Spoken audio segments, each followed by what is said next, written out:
After spending 30 days in the spirit realm, I want you to meet a man who could now switch on the ability to see into the invisible world. Learn how he uses this gift for emotional and physical healing, and how he teaches others to turn on this gift. Join Sid on this edition of It's Supernatural. Hello, Sid Roth here with Jonathan Welton, and I am so intrigued with people that can see so clearly into the invisible world. But you know what I'm even more intrigued with? If they can help you see clearly into the invisible world. My guest, Jonathan Welton, wasn't supposed to be here. His family was complete, but his mother, during a worship service, the Spirit of God speaks to her, and what was she told? Well, my parents had had 2 children already, a girl and a boy, and there was about 5 years difference between my older sibling and myself. They had finished up having kids, and the Holy Spirit surrounded her, and she heard in her heart the Lord was asking her, does she want to have another child?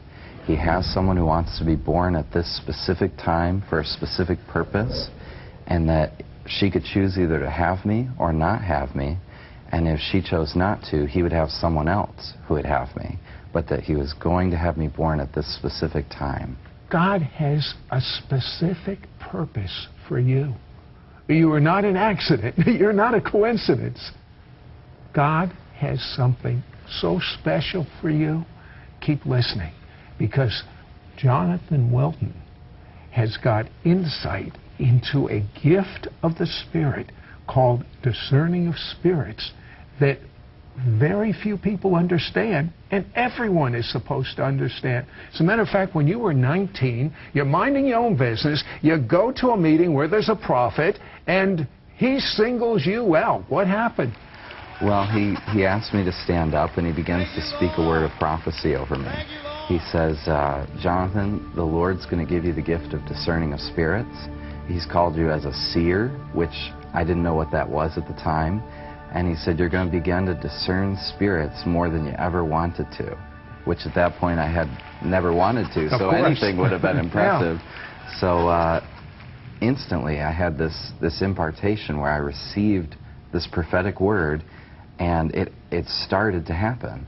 I started to see things in the spirit. What was the first thing you remember seeing?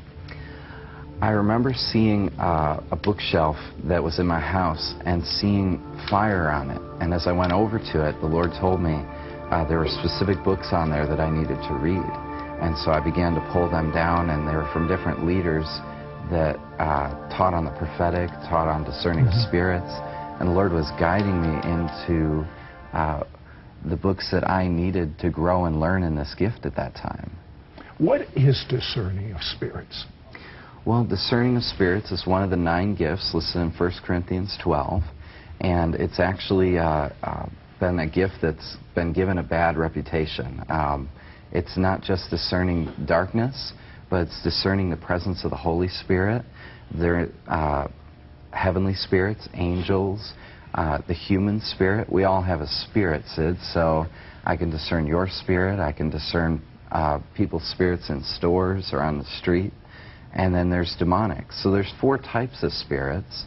Does every believer that's filled with the Holy Spirit, do they have this potential to move in this direction, and can it grow? Definitely. There are some who are called as seers, some who are called with the gift of discerning of spirits. What is a seer?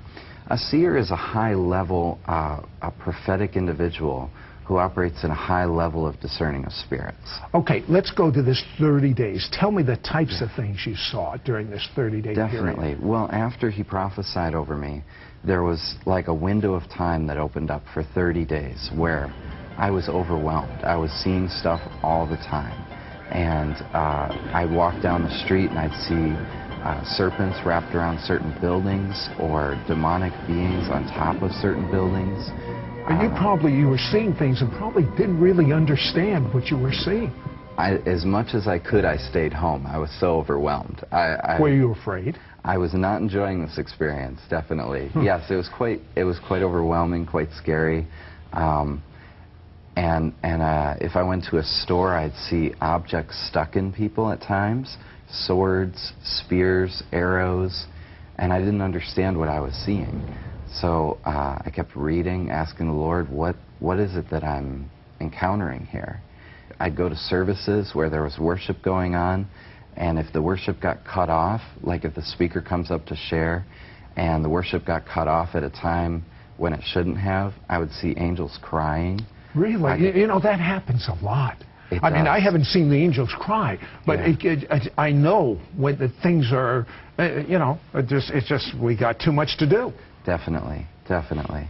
And so... could you tell by just walking down the street if someone was a believer or not? Yes, that was one of the most clear things, is that there would be a radiant light that shined behind a believer. It was like it shined out in all directions. And you could tell who a believer was because they carried the glory of God. And you could tell who a non-believer was because there was like a veil of darkness around them. It says in Corinthians that the God of this age has veiled the eyes of the unbeliever. There's literally a veil that surrounds an unbeliever. And so when I'd look at an individual on the street, if they're a believer who is being oppressed by depression or sickness, sometimes I'd see a cloud of darkness around them that was oppressing the light shining out of them. And sometimes I'd see body parts hanging in the air, and the Lord would say they need that body part put into them. But then, as quickly as the gift came, it lifted. You must have really been concerned when it lifted. I thought maybe I had done something horrible. I said, Lord, what exactly was that all about? Why 30 days and then it's stopping now? And the Lord showed me very clearly. He said, in those 30 days, I turned the gift on full blast so that you would experience the full potential of this gift. And now I'm going to turn the gift off because the Lord wanted to teach me how to stir it up, how to activate it, how to turn it on and turn it off. Because we're not supposed to have it on all the time. Why? Well, it says in Revelation 1 that John was in the Spirit on the Lord's day. That means he wasn't in the Spirit all the time. So there are times that we should move into the Spirit, and then there's times when you and I just have lunch and so I don't have to be afraid of you when we have lunch and say, what is he saying coming out of it? That's right. And people have that perspective sometimes. Which I don't, by the way. I'm just teasing. But I want to find out about people that have these spears, and when you pull them out, how the healing comes. But the fact that he knows how to turn it on and turn the gift off, and he can mentor you. To my knowledge, there's never been a book, and he has exercises in this book to activate and help develop the gift that's already in you. We'll be right back after this word. We'll be right back to It's Supernatural. Hello, Sid Roth here with Jonathan Welton, and Jonathan had the most miraculous thing happen. A prophet said that he was a seer. That means he can see into the invisible world, and that for 30 days his eyes were opened, and he could see. He could tell if someone was a believer, if they were a non-believer. He would see words. What type of words might you see over a person? Well, I saw a lot of words that might say depression, unforgiveness, bitterness, resentment, fear, things that usually that were negative. When you see the words, is it like just the words? Is it like a chalkboard? Or what do you really see? Well, sometimes it would be written on an object that was stuck in a person. You might see we use the phrase, and someone's been stabbed in the back. Yes. And so there might be the word rejection written on this sword stuck in someone's back. Tell me about the woman that had these 8-foot swords, spears in her. Yeah, this was wild. I'd seen a lot of things, but the Lord started to teach me that these objects had to do with physical healings. And one of the key verses was Proverbs 12:18. It says that reckless words pierce like a sword. And so, and the tongue of the wise brings healing. So I said, Lord, give me the tongue of the wise.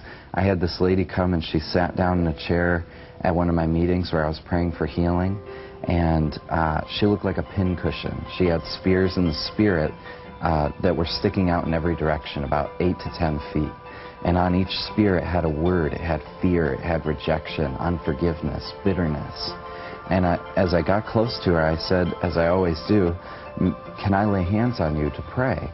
And this is the first and only time she said, "No, please don't, because it physically hurt if you touched her." And I said, "Well, can I tell you what I'm seeing?" And I described it to her. And she said, "Well, that makes sense because I'm on all these medications for fibromyalgia, chronic fatigue, Epstein-Barr virus, and social anxiety disorders as well.